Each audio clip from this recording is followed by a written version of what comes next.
Good instant.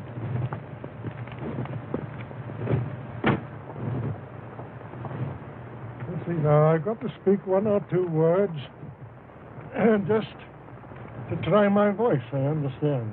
Well, there are two things that people always want to ask me. Well, one of them is how I ever came to write the Sherlock Holmes stories, and the other is about how I came to have psychic experiences and to take so much interest in that question. Well, first of all, about the Sherlock Holmes stories, they came about in this way. I was quite a young doctor at the time. I'd had, of course, a scientific training, and I used occasionally to read detective stories. It always annoyed me how in the old-fashioned detective story, the detective always seemed to get at his results either by some sort of lucky chance or a fluke, or else it was quite unexplained how he got there. He got there, but he never gave an explanation how. Well, that didn't seem to me quite playing the game. It seemed to me that he's bound to give his reasons why he came to his conclusions. Well, once I began to think about this, I began to think of turning scientific methods, as it were, onto the work of detection. And I used, as a student, to have an old professor, his name was Bell, who was extraordinarily quick at deductive work. He would look at the patient, he would hardly allow the patient to open his mouth, but he would make his diagnosis of the disease and also very often of the patient's nationality and occupation and other points entirely by his power of observation. So naturally I thought to myself, well, if a scientific man like Bell was to come into the detective business, he wouldn't do these things by chance. He'd get the thing by building it up scientifically. So, having once conceived that line of thought, you can well imagine that I had, as it were, a new idea of the detective, and one which it interested me to work out. I thought of 100 little dodges, as you may say, 100 little touches by which he could build up his conclusions, and then I began to write stories on those lines. At first, I think they attracted very little attention, but after time, when I began the short adventures, one after the other, coming out month after month in the Strand magazine, people began to recognize that it was different to the old detective, that there was something there which was new. They began to buy the magazine, and it prospered, and so I may say did I. We both came along together, and from that time, Sherlock Holmes fairly took root. I've written a good deal more about him than I ever intended to do, but my hand has been rather forced by kind friends who continually wanted to know more, and so it is that this monstrous growth has come out of what was really a comparatively small seed.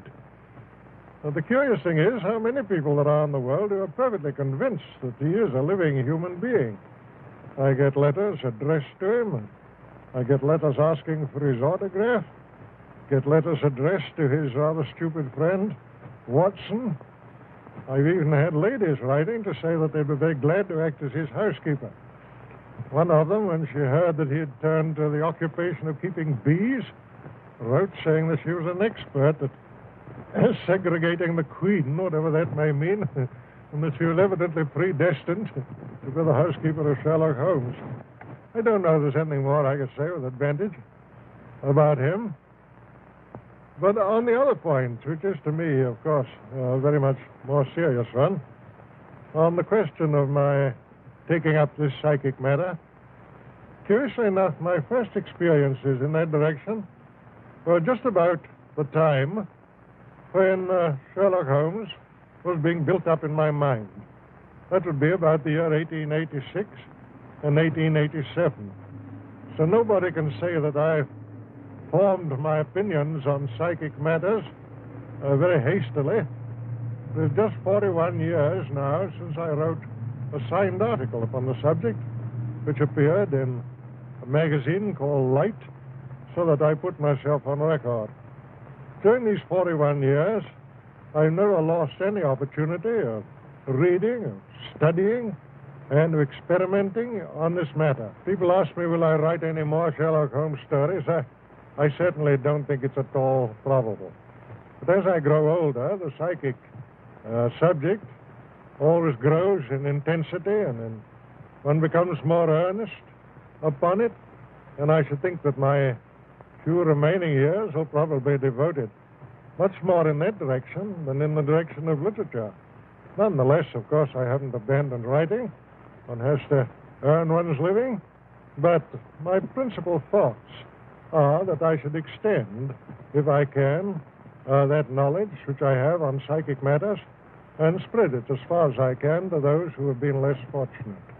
But don't for one moment suppose that I'm taking it upon myself to say that I am the inventor of spiritualism, or that I am even the principal exponent of it. There are many great mediums, many great psychical researchers, investigators of all sorts. All that I can do is to be a gramophone on the subject, to go about, to meet people face to face, to try and make them understand that this thing is not the foolish thing which is so often represented, but that it really is a great philosophy, and, as I think, the basis of all religious improvement in the future of the human race. I suppose I've said with more mediums, good and bad and indifferent, than perhaps any living being. Anyhow, a larger variety, because I've traveled so much all over the world, and wherever I've gone, either in Australia, America, or South Africa, the best that there was to be had in that direction was put at my disposal.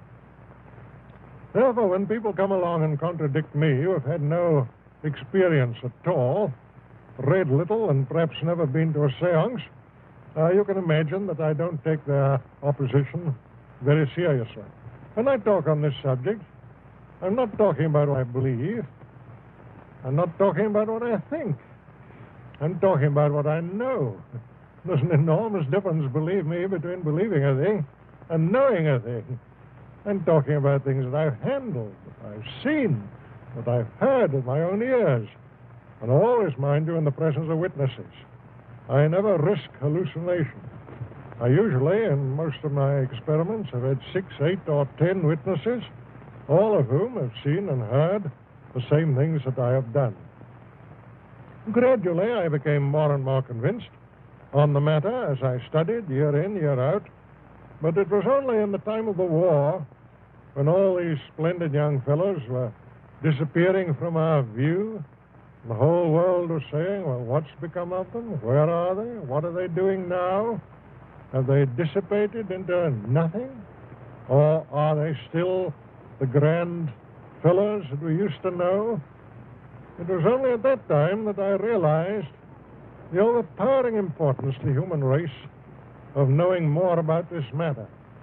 Then it was that I flung myself more earnestly into it, and that I felt the highest purpose that I could possibly devote the remainder of my life to was trying to bring across to other people something of that knowledge and assurance which I had acquired myself.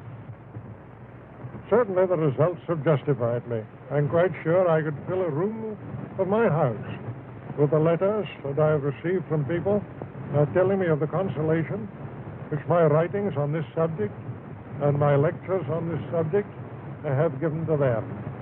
How they have once more heard the sound of a vanished voice and felt the touch of the vanished hand.